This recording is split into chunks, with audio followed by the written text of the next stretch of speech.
Laderaum 3 hier. Das ist ein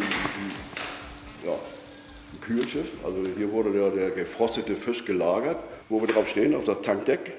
Darunter ist ein Doppelboden praktisch.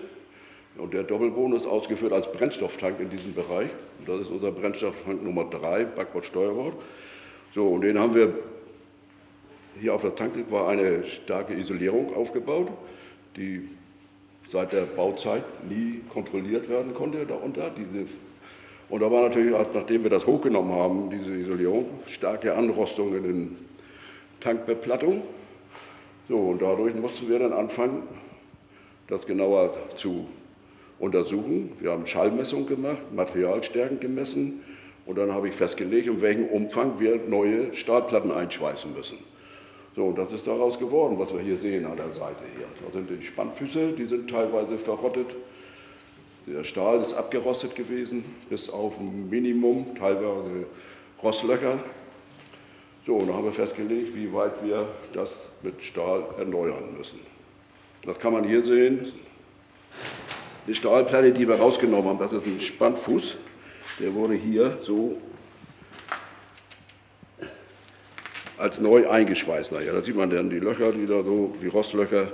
Und so sah das hier an vielen Spanten aus. Und dementsprechend das Deck auch so stark durchgerostet. So, und diese Arbeiten wurden von Schiffbauern mit Helfern durchgeführt. Ich habe die Arbeiten überwacht und schiffbauliche Ausführung, Schweißausführung und nachher die Abnahme mit dem GL durchgeführt. Wir müssen noch eine Druckprobe machen, damit wir sicher sind, ob der Tank auch dicht ist. Eine Dichtigkeitsprobe, weil es so ein Brennstofftank ist. Und das ist eigentlich wichtig für uns hier, dass wir sagen können, der Tank ist dicht und kann wieder benutzt werden. Wir haben hier einen Lenzbrunnen. Hier, da steht auch ein bisschen Wasser drin, wie du siehst.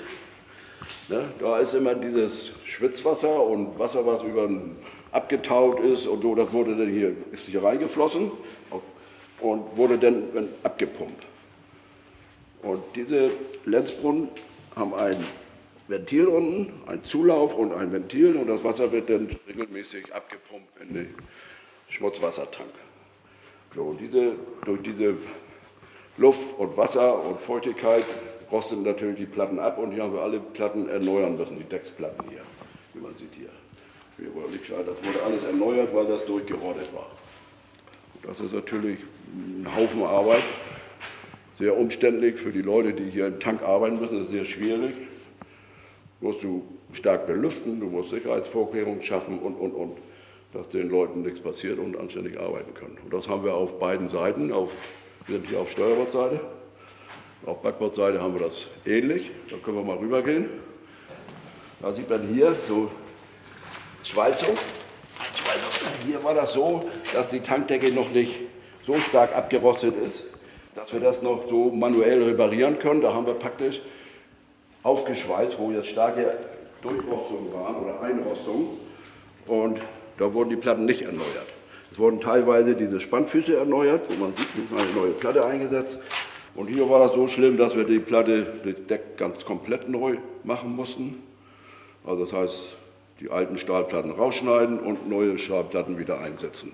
Das war natürlich sehr schwierig. Und so dieser Umfang, sage ich mal, ist ausreichend, um diesen Tankbereich wieder in Ordnung zu bringen. Ne?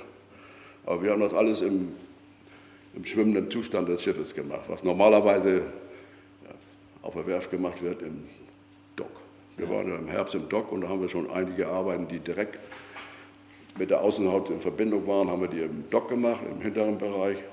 Aber diese Arbeiten, die waren so abgesprochen, dass wir das hier lokal machen können. Und dadurch haben wir viel Geld gespart eigentlich. Ne? Ja. Eben durch unsere Mannschaft hier und unsere Erfahrung, die wir einbringen, können wir das so abwickeln, die Arbeiten, dass das auch dann GL-konform gemacht wird. Ja.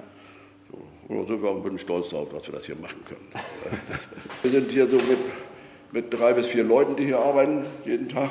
Und ich sag mal, für diesen Umfang hier, was wir haben, haben die 2 Wochen gebraucht. Ne? Ja. Und dann so rund 35 Stunden die Woche pro Mann. Und es ist viel Arbeit, steckt da drin. Ne?